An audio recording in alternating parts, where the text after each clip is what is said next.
he got the boot.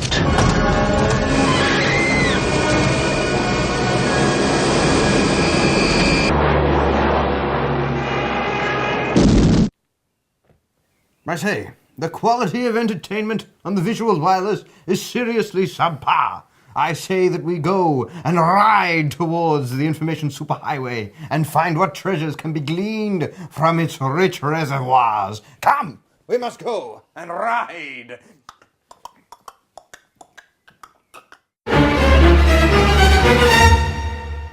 Well, hello and welcome to the Alan Smithee Show. My name is Jared Webster. I'm joined by my associate, Timothy Maddox. Tim, say hi. Hi. That's enough. So what we have today is a show on film, the film industry in general. We're going to be doing reviews, we're going to be talking news, and we won't be doing much else, will we, Timothy? No, I don't think so. I don't think that the people out there necessarily deserve much else at the moment. I think we're just going to give them the bare minimum. Yeah, they should feel privileged. Absolutely, to be in the hallowed presence, even if we're on a screen. Yes. Now, speaking of privilege, this is quite a set you've conjured up for me, Tim. I have, absolutely. Yeah. We're here in a top-shelf TV studio at the moment, and as you'll see, I've just adorned it with all kinds of tomes of knowledge, and in this learned centre of learning that makes us seem smarter and more valuable than we really are. Try not to get distracted at home if you are perusing through the books you find in the background. It's a little bit too try gaudy. And stay focused here. Absolutely. So what will we be looking at today, Timothy? Oh, I think we'll be looking at all sorts of things, and by all sorts of things I mean two very specific things. We're going to be looking at, you've looked at Mike Mill's new film Beginners. That's correct. Which you saw at the Melbourne Film Festival. Right. And I'm going to be looking at The Eye of the Storm, which is the latest film from the Australian filmmaker Fred Skepsey. And that was very highly regarded, and I'm going to go into why maybe it should or shouldn't be, but I don't want to spoil that right now. Well, let's save it for the review. Yeah, absolutely, absolutely. And, well, without further ado, we'll cut to this. More power. Good point. So, Timothy, we start off with our reviews. I looked at a little film called Beginners by Mike Mills. Yes, you did, yes. We both took a look at it, but I think the duties of pulling it apart and telling us a bit about it should be left to you. Can I say, now this is a film that is essentially about a young man, I say young, he's relatively young to the rest of the cast. His name's Oliver and he's played by Ewan McGregor, the Scottish thespian, who we all know from films such as Star Wars, not the good ones, just the prequels.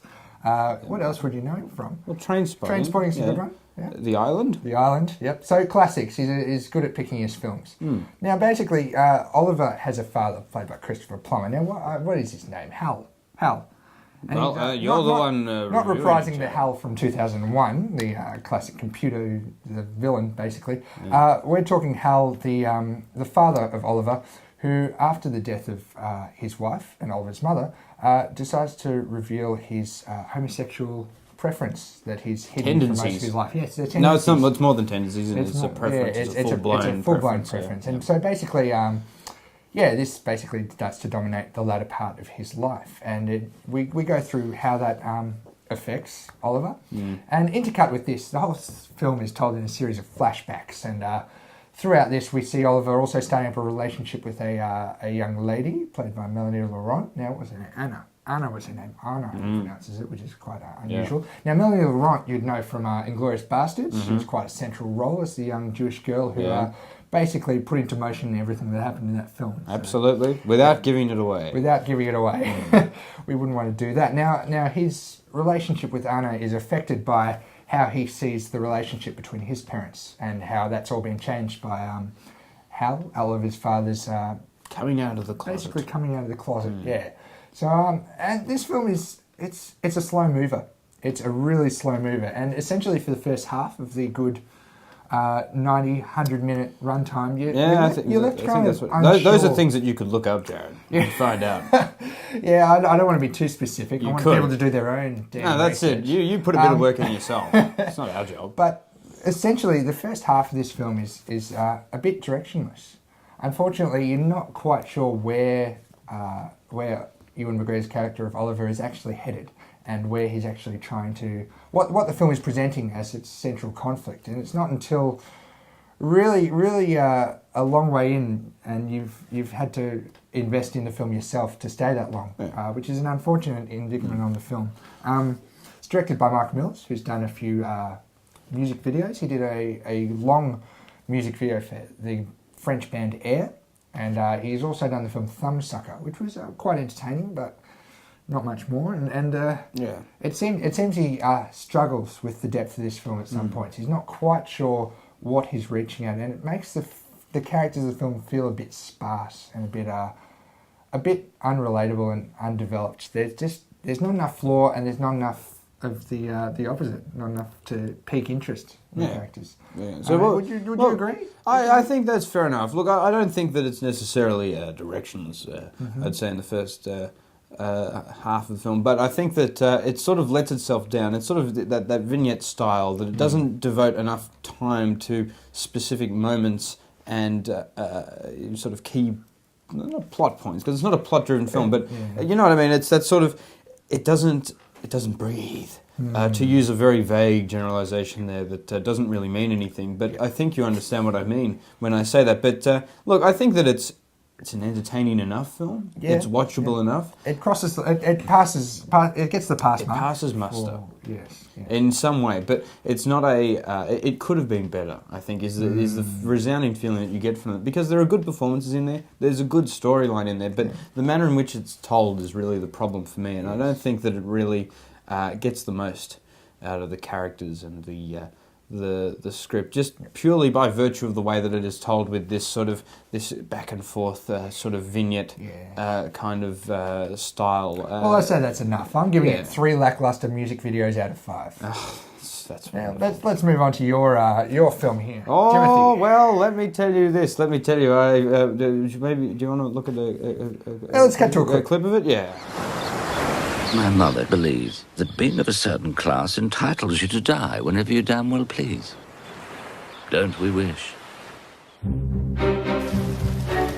knight and a princess returning to the foreign shores of their homeland. It was pissing down the last time I was in Sydney. How could they not disappoint? Dorothy! Oh, Basil. Oh. Mother? Why are you so late? What have you done to your hair? Darling, what a homecoming. How's your love life? Oh, brilliant, darling. How's yours? Yes, that was a clip from The Eye of the Storm, which is the latest film from Fred Skepsey. He's one of the finest Australian exports when it comes to filmmakers. You might have seen some of the films he did, like 6 Degrees of Separation, Crying the Duck, one with the little dingo ate my bye-bye, and a couple of other ones that he did. But look, this film, let me tell you what it's about. It's about 2 siblings, Basil and Dorothy, and they're played by Jeffrey Rush and Judy Davis, respectively. Now, you'd know where you've seen Jeffrey Rush before. I'm not going to explain that, but Judy Davis has been a bit under the radar for the last couple of years. Wouldn't you say? Oh, yeah, I would. I'd kind of agree. Well, I mean, the radar has to be justified. She was at the peak of her powers in the 80s with The Passage to India, and she's an Australian actress. Yep. The kids wouldn't know her. The kids would not know her, but and she was also in that Woody Allen film, what it called, Husbands and Wives, which she was terrific in. But so they're siblings, okay, and one's a semi-successful actor who's a bit of a faded, the Jeffrey Rush character is one of these loser actors, and the irony. Well, I mean, that's a bit cruel. Nice. And the other one's married into royalty. They return home to see their mother, Elizabeth, who's Charlotte Rampling, who you would have seen in The Night Porter, the controversial. Was she in The Verdict, or am I getting confused? Yeah, she might have been. I know she was Babylon AD. She's villainous. Oh, well, that's wonderful. Yeah, that's a really classy film. And they come back to see her, and her health is failing. And over the course of the film, it's revealed that she's one of these domineering, controlling types. And who would have picked it? I know. I mean, it's such a surprising storyline that I didn't see coming, for one. At least she's not typecast. Yeah, well, absolutely. And anyway, the 2 characters, Basil and Dorothy, they go on a bit of a trip down memory lane, and we see all sorts of flashbacks, and we find out more about how much the Rampling character controlled the lives of her children, and it's like a sort of a vaguely amusing soap opera, and that's how I would describe it. But look, I mean, this is not a good film. Let me just put that right out there. You were building me up, Timothy, and now you've just popped the balloon. No, look, it's not. It's tonally, it's all over the shop. You can have a film that is sort of a bit dramatic and a bit funny at the same time. You can do that, but you can't do it one scene after the other, chopping and changing between two tones. You have to have a sort of a flow between the two. You know, you have to have an actual, dare I call it, a style. Yes. All right. You ask so much of us. Well, I mean, if you want to be funny, you've got to be funny, and this isn't. If you want to be dramatic, you've got to have dramatic impact. This isn't, because it spends too much time shilly-shallying about with this sort of bizarre humour. I mean, Colin Friel shows up. Now, you say bizarre humour. What bizarre humour is this? Oh, well, no, I'm just about to explain. I mean, let me say this to you. Colin Friel is there as a sort of... as a politician. I would have thought it was an Australian standard. They have to have him in every... Yeah, but I know, but if you're making a serious film, why would you have him in there? And there are all sorts of hijinks about how Jeffrey Rush's character is a bit of a womanizer, you know. And then, he gets himself into all these sorts of situations, and isn't it hilarious? Well, it's not. Freddie. And look, I think that the structure is clumsy. There's all these sorts of arbitrary flashbacks that just come in out of nowhere, and you look at it and you might think, hey, that's valuable, but a better script, dare I say it, would actually convey the same information in maybe a sentence or something like that. Or scathing. Well, better luck next time, Fred. Do it. Yeah, do it. You can do it cleaner. Look, there's some good acting in there. There's a few good scenes, but ultimately it's too few and far between, I think. There are good scenes which are like isolated from the rest of the film where you think, hey, that's good, that's what the whole film should be, but instead it's just those scenes. So it's quite disappointing given the talent involved, given the experience involved. I'm giving this 2 arbitrary flashbacks out of a possible 5. I think that's a fair few. And but the Age and all the Australian critics thought it was splendiferous. So what do I know? Yes, well, we'll let you think about this. We got buku movement. Now, we're going to cut to a segment we're going to be having every time you see us. It's going to be unfortunate. It's going to be wildly inappropriate. It is called... This is rumour control. Here are the facts. Well, that's just about the stupidest title for a segment I've ever heard of. What do you think, Tim? No, I think it's absolutely on point. I mean, there's nothing better than when you're trying to tell people about the news... try and call it all rumours. I mean, that's just absolutely as clear as a mud. Well, at least we've got more self-effacing value than some of the other networks out there. Absolutely, absolutely. And that's a now, what value have we to got, be cherished. Well, look, I think there are a few interesting developments on the horizon, Jared. I was just wondering what you thought about them. One of them, the big one that's come out in recent days, is Ridley Scott has signed on, apparently, to do a new instalment of Blade Runner. Now, you all know Ridley Scott directed the original Blade Runner. It was not quite a success when it first came out in films, but it's now regarded as a classic. This is an interesting one, as you all know, or maybe you don't. Ridley Scott is currently shooting a film called Prometheus, which was originally rumoured to be an Alien prequel. Alien, also a film that he directed just before Blade Runner. This may tie into that whole theory, the fact that he's going back to... Now, Prometheus isn't, till we know, a direct prequel, but is related to the Alien franchise. Supposed to be in the same universe. So I think this might be I actually call rumour on this one. I call it's actually... You call it rumour? They did have a press release. Now, I know it's a press release, but I think it's producers talking too quickly. Now, they have said it won't be anywhere near definite until 2014. They've said they're waiting on a number of things, and I think it's a very bad idea. I think there are Can you explain why? Something specific?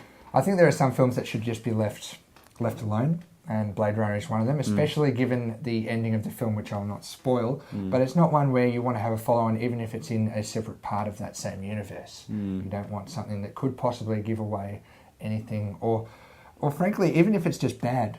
Look at the Star Wars prequels, for instance. That's something that's laid tarnish to it. What about the other installment in the Blade Runner franchise, supposedly? That superb Kurt Russell film, Soldier. Now the writer of Blade Runner, David Peoples, he wrote another film called Soldier with Kurt Russell, which he claimed was originally meant to be a sequel to Blade Runner, and that was a classic. We recommend you go see it. Everyone can still... I think it won several Oscars. I heard something like that. I think it did too. So you're saying no more Blade Runner. Well, how about this? Now Disney have just pulled the plug on. I think it was Disney. Yes. It was Bruckheimer or something on The Lone Ranger. Now The Lone Ranger was going to be directed by Gore Verbinski. Mm-hmm. It was a project that was being steered by Johnny Depp, who would star as Tonto. It would have Armie Hammer as the Lone Ranger, and several other persons were in it. And it was going to be a big production. Now the price tag on this was $250 million, which might seem extraordinary. It's a bit of a fat wallet. But I tell you, look at Johnny Depp's last few films. Look at them with Gore Verbinski, okay? Yes. The Pirates of the Caribbean films. Gore Verbinski directed the original three of those. I think it's like an independent indie film, I think, those ones. But they made they made a fair packet at the box office. Johnny Depp, Alice in Wonderland, it was in 3D. It was total pig swill, but everyone went to see it. And it made a truckload of money. I would dare say the name alone brings in that sort of a packet of money. Pirates of the Caribbean 4, not even directed by Gore Verbinski. A complete waste of time, a complete load of tosh. Codswaddle. Codswaddle? I don't know. Is that a word? No, codswallop is a word, but codswaddle is, I don't know. I'm gonna claim it. There will be a trademark. Sounds like a fish that can walk on land. It's a codswaddle. But these films make truckloads of money. People will go and see Johnny Depp if he's got a stupid wig or some eyeliner on. This is completely bizarre that they would pull the plug on something that will make money. It just will. I mean, you can't argue with that. It will make money because Johnny Depp can do anything. Now, The Tourist is an exception because he's playing a real person, and that was like serious rubbish. Like on a serious level. But look, I don't understand this. Now they're trying to shop this around with a smaller price tag, but look, I just think that's crazy. Surely you're going to make your money back on that. But apparently it was influenced by the tanking or the bombing of Cowboys and Aliens. Yes. Now that has been a bit of an unsuccessful venture. Yeah, because as we all know, Daniel Craig hasn't been in any flops outside of James Bond before. Except for The Golden Compass and The Invasion and all those films. And Harrison Ford hasn't exactly been a box office draw since he stopped being, Jack Ryan. So, it doesn't really... or Air Force One, I suppose, made a fair package. But look, I think that's just a little bit silly on Disney's part. And other news on the projects that have had the plug pulled, The Dark Tower. Now, Stephen King and Ron Howard. Unfortunately, Ron Howard still wants to make films. Now, The Dark Tower, popular series of books. It's got quite a following. Yeah. It surprises me that they would pull the plug on this one. Yeah. Well, again, big price tag. You'd think it'd be only a matter of time, though, until another group picks it up and kind of... I don't see this one being off the shelves for long, just quietly. Well, we can all hope that someone says, we'll make it, but not if Ron Howard's directing it. And then we'll all be saved the trouble of having to watch another Ron Howard feature. But that might sound cruel. Yes, but we all know what we think of Redheads in Control. That's right. Absolutely. Now, just quickly, now the Melbourne International Film Festival, it's been a big event, lots of things happening. Huge. Now, Immense. We actually have our roving, I don't know if he's our roving reporter. He's our boundary rider. He's our boundary rider. What is he? He's Andrew Moriartis. Yeah, he's our Paul Schaefer. He's our boundary. He's our Robert DiPio Domenico. Yeah, it's a concern. Now, he is out there at the Melbourne International Film Festival currently. We're just going to cross to him. Andrew, if you're there, tell us, how is it feeling? Yeah, it's quite lonely down here, Jared. Unfortunately, the film festival seems to have ended more than 2 weeks ago. Thank you very much for that, Andrew. Very valuable, very useful as always. I can't help you there, but what have you got? That's disgraceful. Now, you know what sickens me? You know what sickens me out there? Promotional placement. I think it's just, Apple. They're taking over the world. You've got iBooks, you've got iMacs, iCars, iRobot. It's ridiculous. iWare. And yes. And now I think they've gone too far this time, Timothy. Now I was walking down the street, I passed a bus stop, and I saw this poster. Now, frankly, that's offensive. This is clashing with everything I knew about Darwin's theories. The evolution theory has been thrown out the window with this one, and I frankly find it utterly offensive. It is beyond the pale, and I think that some people need to have a good hard look at themselves before they start producing that kind of rubbish and emblazing in it all over our bus stops. That's great. That's not a quote that's going to be used back on us in a couple of days' time, is it? Absolutely. Now, that's unfortunately all we have time for. I'm going to be closing out this episode with a little trailer for a film coming out next year. Now their teaser trailer's just been released recently. It's going to be directed by the young man who did the film WALL-E. He also did... Andrew Stanton. Yeah. One of the Pixar stables. Yeah, one of the Pixar stables. Now, this is a Disney film, but it's also based on... Now, this trailer will look familiar because the book it's based on, which was called Princess of Mars, is basically turning 100 upon the release of this film. It's an old classic. Yes, it's a crusty old bugger of a book. But this is the sort of book that's inspired, those real classics like Star Wars. Yeah. I can't believe I'm saying this, but Avatar. That's in the classics all of a sudden. No, it's not. No, it's not. Yeah, but those sort of swashbuckling sci-fi epics, this is the mother of them. And hopefully, if it's anything as good as the trailer, it should be something. Hopefully it's sort of that Flash Gordon style goodness. Yes. Yeah. Let's take a look. Yeah. Mr. Burroughs, I'm afraid I bring sad tidings. Your uncle's passing came as a shock to all of us.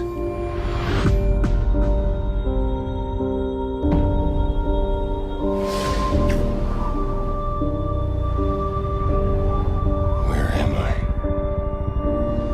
My body is a cage that keeps me from dancing with the one I love. Our world is dying. Fate has brought you here, John Carter. My mind holds the key. You may be the only one who can save us.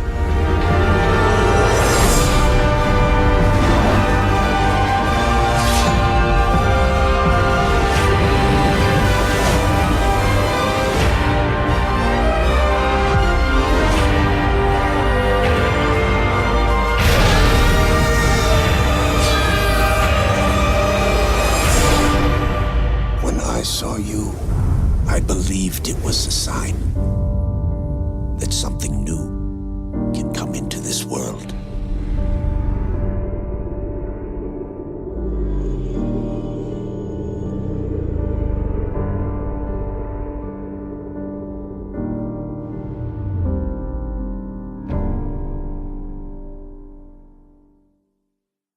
Then it was showing new films by the likes of Peter Mullen and Werner Herzog.